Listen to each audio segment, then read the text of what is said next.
Hello la famille, j'espère que vous allez bien. Bienvenue encore sur le thé du cœur et tout. Moi, je vais super bien.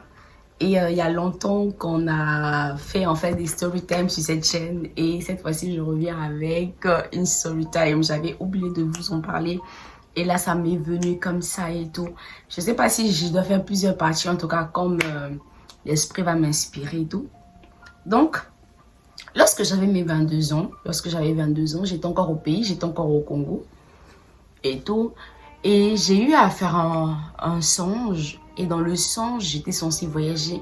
Mais le voyage, en fait, il était fait genre à la va-vite. C'était vraiment un voyage brusque comme ça et tout. Et il y a un monsieur qui est venu me dire, ah ben tiens, Destinée, il faut que tu voyages, et tout. Mais tu dois faire les choses de façon genre rapide et tout.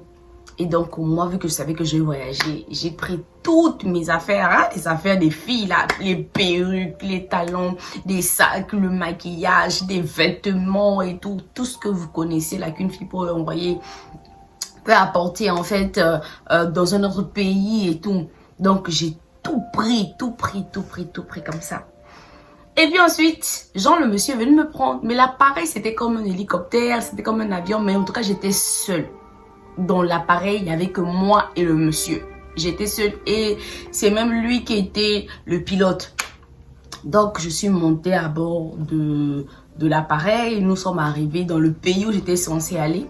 Et après, je me retrouve dans une église. Vous voyez, les églises comme les églises américaines là, où il y a l'autel devant toi et puis il y a une rangée à gauche et puis il y a une rangée à ta droite et au milieu là. Et donc, j'arrive là, je comprends pas ce que je fais là et tout. Lorsque j'ouvre ma valise, dans le songe, hein, j'ouvre ma valise comme ça. Qu'est-ce que je vois? Je vois que toutes mes affaires ont disparu, mais il n'y avait que la Bible.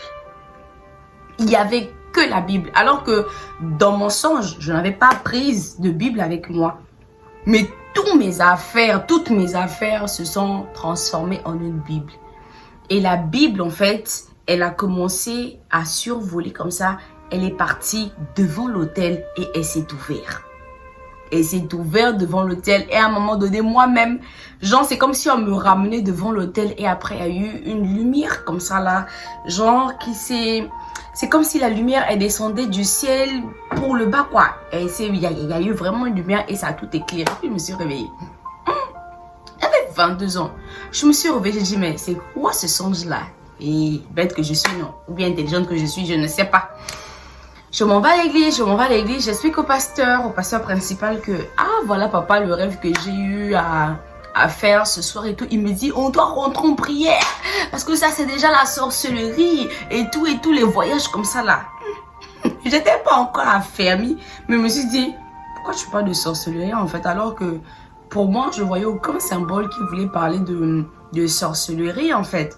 Et moi, ça m'intriguait beaucoup parce que je me disais que forcément, ce rêve-là a une signification en fait. Forcément, elle a une signification.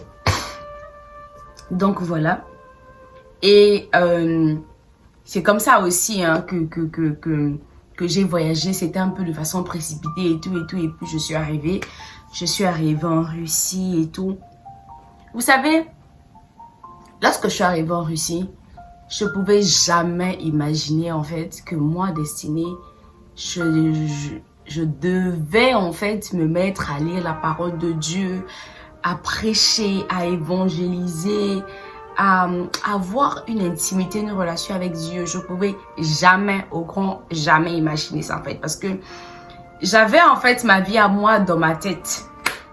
Donc lorsque j'arrive en Russie, je passe par des moments difficiles et tout. Je n'avais que la Bible comme appui, comme soutien, comme ami. Et c'est comme ça que j'ai commencé à me plonger dans la parole et tout. Et puis, je me suis rendu compte que seule, je n'allais pas pouvoir m'en sortir parce que j'avais besoin d'aide. Mais je me suis rappelé que quand j'étais au pays, la réaction qu'avait le pasteur selon ce rêve-là, était un peu bizarre. Donc moi, tellement j'avais besoin d'être plus éclairée, j'avais besoin genre d'un autre avis en fait, d'une autre idée, voilà quoi, venant d'un autre homme de Dieu qui ne me connaît pas et tout machin. En tout cas, une personne on va dire, le mot m'échappe. Bon, voilà quoi, une personne qui ne me connaît pas et tout. Et j'ai commencé à prier. J'ai commencé à prier, je priais, je disais, Seigneur, pour cette nouvelle vie, en fait, avec toi, je veux qu'il y ait autour de moi des personnes vraiment qui te craignent, des personnes vraiment qui te servent, des personnes vraiment qui font ta volonté et tout. Donc, je veux que tu emmènes vers moi des personnes comme Ananias qui ont pu en fait aider Paul à rentrer en fait dans l'accomplissement de son ministère. Je veux vraiment des personnes comme Barnabas qui ont pu franchement ramener Paul également vers les disciples à Jérusalem et voilà quoi. Donc je priais comme ça, je priais comme ça. Et puis je vous assure que j'ai fait la rencontre de 3 hommes de Dieu à cette période-là. J'ai fait la rencontre d'un prophète, j'ai fait la rencontre d'un apôtre et j'ai fait la rencontre d'un évangéliste. Mais la story time va se passer sur l'évangéliste. L'évangéliste, je le rencontre comment? Il y a ma petite sœur qui était enceinte, elle était au Maroc, elle était enceinte et vraiment, ça n'allait pas. La grossesse était vraiment combattue. Il y avait beaucoup de choses qui se passaient qui ne devaient pas franchement être là en fait. Donc après, elle avait décidé de contacter un évangéliste comme ça, un homme de Dieu comme ça et tout. Et vu que dans la famille, on savait que moi, j'étais maintenant déjà ancrée, genre dans la prière et tout. J'avais déjà cette vie de femme de prière, femme de feu et tout. Donc, elle m'en a parlé. Elle m'a dit, mais tiens, il faut que je puisse prier pour moi parce que ma grossesse, ça complique et tout et tout. Là, je pense que j'étais en 2e année, en 2e année en médecine. J'étais en 2e année en faculté de médecine ici en Russie. Et voilà, j'ai continué à prier et tout. Et après, elle m'appelle, elle me dit, mais tiens, on m'a parlé d'un monsieur, d'un homme de prière qui est censé genre prier avec moi. Mais vu que c'est toi, celle qui prie, moi j'aimerais bien que tu puisses également prier pour qu'on soit sûr que c'est vraiment quelqu'un de bien, que c'est vraiment un homme de Dieu vrai et tout. Et moi, j'étais dans ma chambre, j'étais juste en train de dire, Seigneur, si cet homme n'est pas un véritable homme de Dieu, qui n'arrive même pas à rentrer en contact avec nous en fait. Parce que là, nous sommes au niveau où on te cherche. On te cherche en vérité. On veut te connaître en esprit, en vérité. On veut t'adorer en esprit, en vérité. On veut vraiment être sur le chemin de la vie. On ne veut pas en fait qu'une personne qui va encore venir nous mentir, un loup puisse rentrer dans notre vie et tout. Parce que nous sommes encore fragiles. Notre relation, elle débute à peine. Donc on veut vraiment quelqu'un de vrai. Et tout. J'ai commencé genre à prier comme ça. Et puis après, genre, le monsieur, il contacte ma petite soeur. Si je me rappelle bien de l'histoire, il contacte ma petite soeur. Donc, il dit à ma petite soeur, mais pour le problème que tu as, en fait, moi, j'ai même pas besoin de prier, en fait, pour toi et tout. Normalement, il y a quelqu'un dans votre famille qui est censé prier pour toi et puis ça va aller et tout. Donc, ma petite soeur dit, mais tiens, je vais te mettre en contact avec le monsieur. En fait, peut-être que lui va t'expliquer plus en profondeur ce qu'il en est. J'ai dit, ok, d'accord.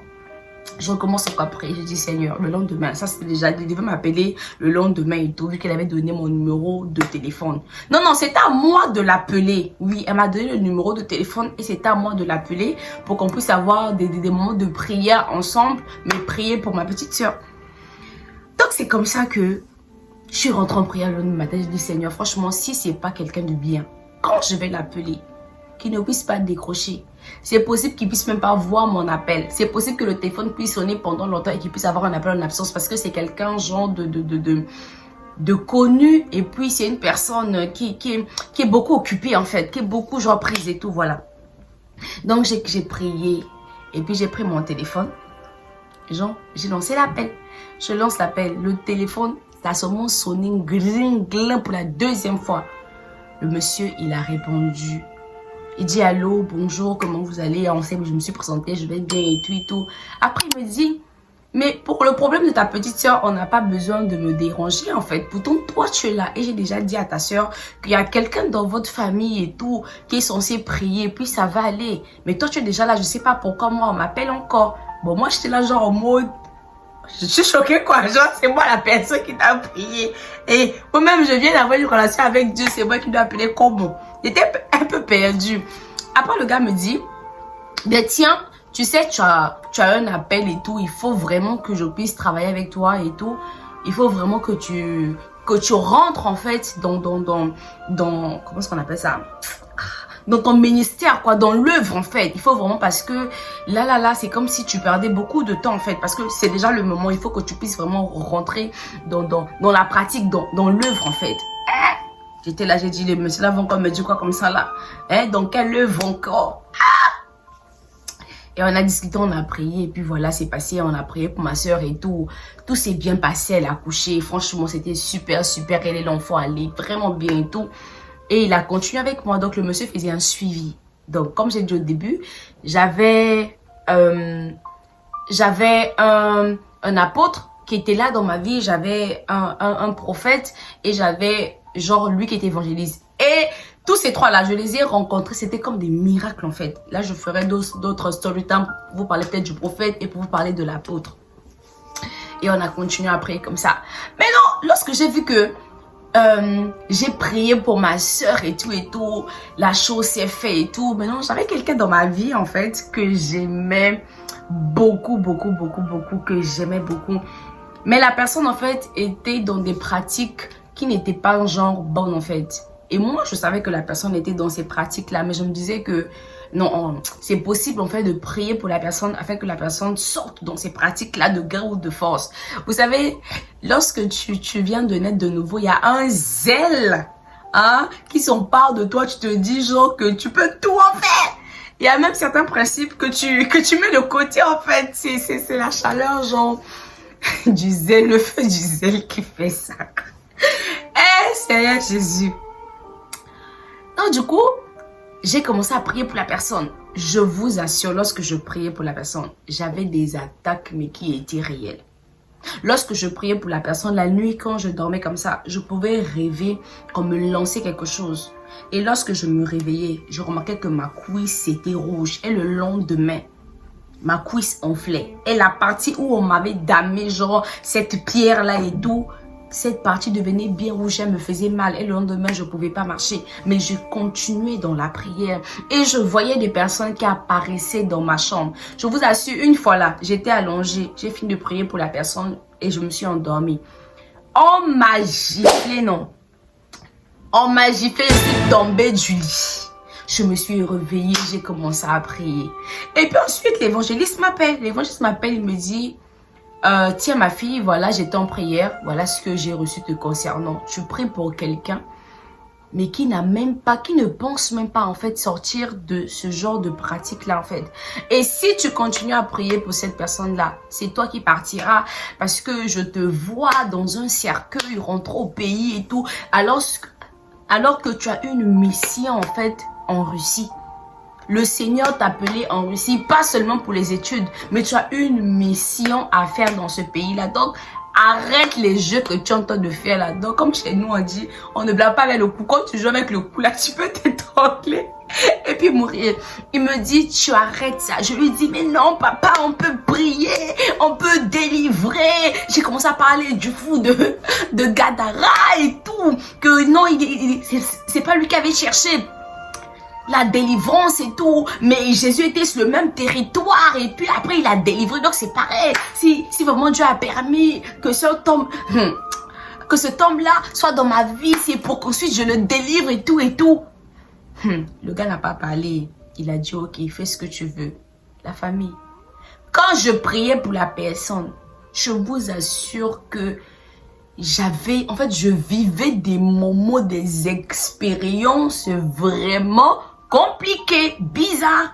Mes yeux pouvaient voir, c'est-à-dire, tu es éveillé comme ça, tu vois. Tu dors, tu vois. Donc, mes yeux étaient ouverts à tout moment. Une fois là, je me rappelle, je dormais même en pleine journée, comme ça, en plein jour. Je dors, je sens qu'on m'appuie les pieds. On m'attrape les pieds, on me maintient comme ça et on m'appuie le cou. En pleine journée, il y avait le soleil. Et il a fallu que je puisse crier au nom de Jésus, sortez de ma chambre pour que je puisse genre me réveiller et tout. Et après le dernier appel que cet évangéliste-là m'avait passé, il m'avait appelé pour me dire, écoute, tiens, je ne veux pas faillir à ma mission. Je suis venue pour t'aider en fait, pour t'enseigner certaines choses, pour faire en sorte que tu sois prête, pour que tu rentres franchement dans l'exercice de ton ministère. Mais vu que tu es trop têtu, ce qu'on va faire, on va arrêter. Parce que vu que tu veux mourir, vu que tu veux en fait que ton chemin s'arrête comme ça, ce qu'on va faire, on va arrêter. On va arrêter. Et moi, je veux m'en aller parce que moi, je ne veux pas avoir la mort de quelqu'un sur ma conscience. Je vous assure, l'évangéliste là, depuis ce jour-là jusqu'à aujourd'hui, je n'ai plus jamais eu de ses nouvelles et même son numéro de téléphone ne passait plus. Genre, vous voyez un peu comme Jean-Baptiste, non? Jean-Baptiste qui n'avait pas peur en fait, qui voit un roi comme ça là, Hérode, et qui va venir parler d'Hérodias à sa femme devant tout le monde. Et c'est pour ça qu'on l'avait arrêté. Parce que c'est vrai qu'il y a des choses que tu peux faire, mais mon cher, est-ce qu'à l'instant tu es là, tu es légitime à faire cette chose-là? Moi, je voulais délivrer une personne qui était bien dans ses pratiques occultes. Une personne qui ne veut même pas accepter Jésus-Christ comme Seigneur et Sauveur. Moi, je voulais délivrer la personne parce que je me croyais arriver à un grand niveau. Mais j'ai failli perdre ma vie. J'ai failli perdre ma vie. Vous voyez? Donc, franchement, à un moment donné, arrêtez d'être têtu. Écoutez ces personnes-là qui ont de l'expérience. Ayez le discernement également qu'il faut avoir pour pouvoir faire les choses comme il se doit. Pendant ces moments de prière, là, j'ai beaucoup souffert parce que des attaques étaient de façon physique et j'arrivais plus à m'endormir. Même en journée, c'était difficile pour moi parce que je voulais pas écouter en fait ce monsieur-là que Dieu avait mis sur mon chemin comme ça. Mais aujourd'hui, je suis pas trop triste parce que c'est vrai qu'on n'avait pas eu le temps de finir le travail qu'il était censé faire avec moi. Mais au moins, il m'avait beaucoup aidé. Déjà, le fait qu'il vienne confirmer mon appel, c'était déjà quelque chose de bien pour moi. Parce que quand je lui ai déjà raconté le songe que j'avais à faire quand on développait et tout, il m'avait donné une autre explication et c'était franchement formidable en fait. Et ça également, ça m'avait ouvert l'esprit et tout, pouvoir comprendre certaines choses. Et ça m'avait encore poussé à vraiment aller en profondeur en fait avec le Seigneur. Donc, c'était ça ma têtutesse parce que l'évangéliste m'a fouillé. C'est pas tout le monde qui doit avoir un père spirituel. Hein. Moi, je suis tellement têtu. Je suis tellement têtu que je n'ai pas de père spirituel. Dès que quelqu'un veut être mon père spirituel là, hey, je suis tellement genre à fond dans la parole que dès que le monsieur a fait une petite erreur là, je vais le recadrer, le monsieur va partir. Vous voyez. En dehors de ça là, je sais pas en fait, je prends tellement ma relation avec Dieu, comment on appelle ça, au sérieux. Je la mets tellement à un niveau haut que je me dis en fait en moi, franchement Jésus-Christ c'est mon père spirituel. Jésus-Christ c'est mon mentor. Jésus-Christ c'est mon tout. Peut-être que dans le futur, j'aurai un père spirituel, mais jusqu'à présent, je n'ai pas de père spirituel. Le seul père spirituel que j'ai qui me guide et tout, c'est le Saint-Esprit. Le seul père spirituel que j'ai, franchement, qui me met dans les profondeurs de la parole, qui m'ouvre les yeux et tout, c'est le Saint-Esprit. Et vu que je suis dans la grâce du Seigneur Jésus-Christ, ben, j'arrive à évoluer.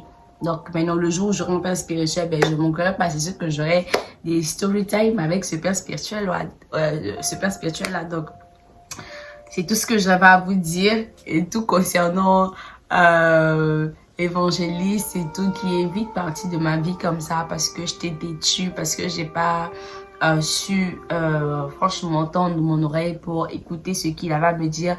Et la conséquence était que ben, j'ai beaucoup souffert.